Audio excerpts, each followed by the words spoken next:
Je vous remercie d'accepter de participer à l'élaboration de cette capsule. Donc, j'aimerais savoir un petit peu quel est votre parcours professionnel et où vous en êtes à l'heure actuelle, mettons, par rapport à votre cheminement. Alors, je m'appelle Gabriel Langouette. J'ai effectivement un parcours professionnel qui n'est peut-être pas tout à fait classique. J'ai commencé une carrière d'enseignant comme instituteur. J'ai interrompu cette activité d'instituteur parce que je fais partie de la génération des Français qui a fait un long service militaire dans des conditions difficiles et avec, pour une bonne partie du service militaire, une période qu'on n'appelait pas encore une guerre à l'époque, mais dont on sait que c'était une guerre aujourd'hui.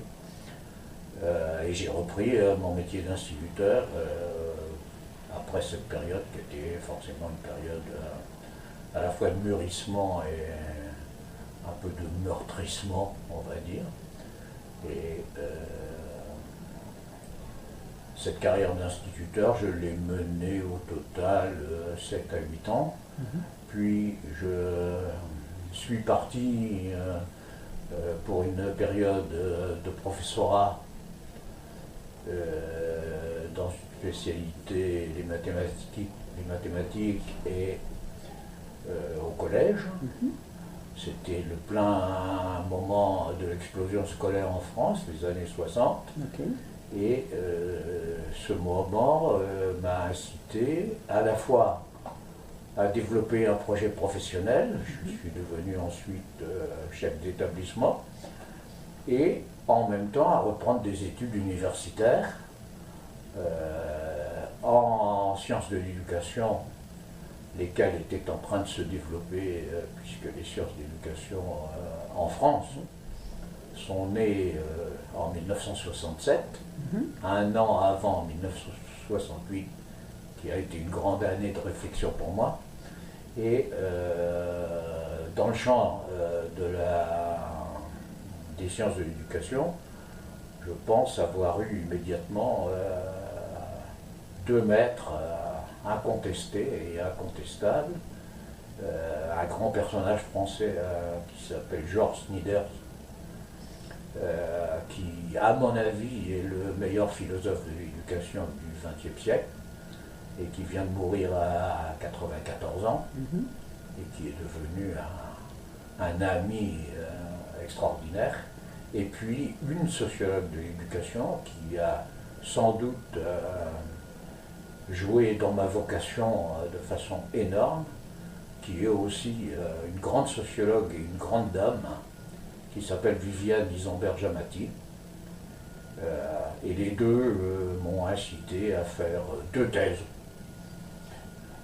dans l'ancien système, c'est-à-dire une thèse de troisième cycle, qu'on appelait à l'époque la petite thèse, et une thèse de doctorat d'État qu'on appelait la grande thèse. Et puis j'ai essayé de faire une carrière universitaire. Alors j'ai, avant même la fin de la petite thèse, demandé un poste d'assistant à l'école normale supérieure de Saint-Cloud, qui était une école normale dont j'avais toujours rêvé, puisque je n'avais fait moi que la petite école normale. Et lorsque j'ai voulu être assistant à l'école normale supérieure de Saint-Cloud, au fond, le directeur, qui était d'ailleurs fils d'instituteur, m'a dit que j'avais l'air de vouloir faire en une seule vie deux carrières. Et je lui ai dit que oui. Et donc, en enchaînement, après quelques années passées à Saint-Cloud, alors que je n'étais pas ancien cloutier, ce qui était très exceptionnel, j'ai fait une carrière universitaire et je suis devenu prof d'université en 1983. Ensuite, j'ai été vice-président de mon université Ensuite, j'ai été membre du Conseil national des universités pour ma discipline, puis président de ce Conseil national des universités. Et puis, je me suis intéressé pleinement à deux activités, en fait, parallèlement, la recherche et la formation des chercheurs. Alors, par exemple, en termes de formation des chercheurs, je crois que j'ai mené à leur aboutissement une cinquantaine de thèses, et je pense que j'ai une trentaine d'anciens étudiants qui sont maîtres de conférences ou professeurs des universités, une vingtaine en France, et puis la dizaine qui reste un peu dans tous les pays du monde, au Brésil, au Chili, au Liban, en Algérie, etc. Et peut-être que j'en oublie. Du point de vue de la recherche, bon, au fond, j'ai eu un centre d'intérêt majeur, c'est-à-dire comment le monde dans son ensemble et la sociologie pourraient contribuer à provoquer des réussites de gens dont on n'attend pas forcément les réussites.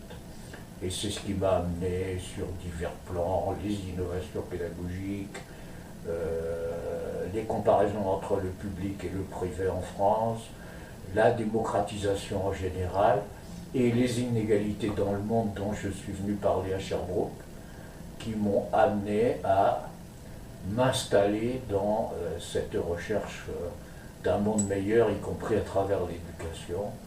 Et tout compte fait, je pense même être relativement heureux de mon parcours. Je vous remercie beaucoup.